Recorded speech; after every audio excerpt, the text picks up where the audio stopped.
1 year ago, the idea of Huawei making 3-nanometer chips without EUV lithography was called a fantasy, a pipe dream, a technological impossibility. But now that fantasy is dangerously close to becoming reality, and the entire semiconductor world is watching nervously.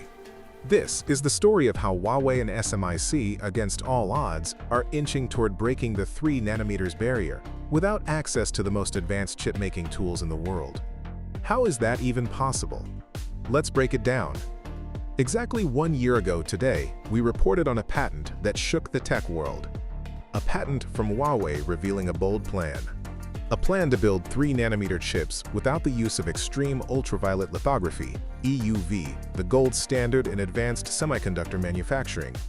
EUV machines, mostly made by Dutch giant ASML, are banned from being sold to China, which means China and Huawei are locked out of the very technology that companies like TSMC and Samsung depend on to make the world's most powerful chips.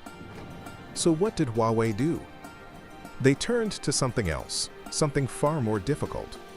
A technique called Self-Aligned Quadruple Patterning, or SAQP. It's complicated, it's expensive, and it's nowhere near as clean or precise as EUV. But Huawei wasn't trying to win on convenience. They were trying to survive, forward to today. And a stunning new report from Taiwan reveals something incredible. Huawei has started active R&D work on 3 nanometers chip manufacturing using older DUV machines. Yes, 3 nanometers without EUV. It sounds absurd until you realize they've already done something similar. Remember the Kirin X90 chip powering Huawei's MateBook Pro? That chip, built by SMIC using older deep ultraviolet lithography, or DUV, was manufactured after the US sanctions took full effect. It's the kind of achievement that's easy to underestimate, but impossible to ignore. Huawei isn't just surviving, they're evolving. But this journey is far from smooth. Using DUV to fabricate 3 nanometers chips means multiple exposures on the same silicon wafer. That's double, triple, or even quadruple patterning. And that's where things get tricky. Each additional patterning pass increases the risk of error, reduces yield, and drives up cost. You end up with patterns that are less precise, less sharp, and much harder to replicate at scale. Yet Huawei and SMIC are still moving forward. Why? Because every inch of progress punches a hole in the belief that China can't build competitive chips without foreign tech. And that's where this story turns from technical to strategic. Huawei isn't just replicating what's already been done, they're reinventing how it's done. These new 3 nanometers chips won't just be smaller, they'll be smarter. For the first time, Huawei will be using gate-all-around transistors, GAA, technology only seen in Samsung's 3 nanometers chips. GAA transistors wrap the channel on all 4 sides, massively reducing current leakage and unlocking better performance and energy efficiency. But that's not all.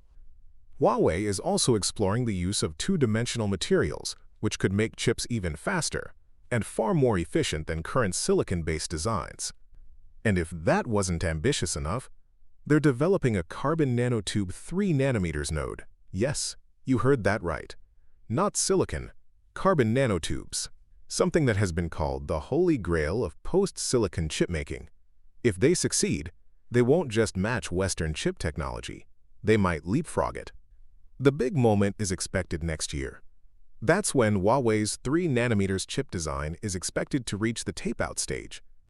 In chip-making terms, tape-out is the point of no return. It means the design is complete, locked in, ready to be sent to the foundry. Once SMIC receives the design, the manufacturing process can begin. But this won't be easy. Yields will likely be low, costs will be high, and scrutiny, from both the West and domestic analysts, will be intense. But if even a small batch of working 3 nanometers chips rolls off the line, that would be a geopolitical earthquake. Let's not forget, just a few years ago, Huawei was getting 5 nanometers chips from TSMC, then came the US sanctions, and suddenly, Huawei's smartphone dominance collapsed.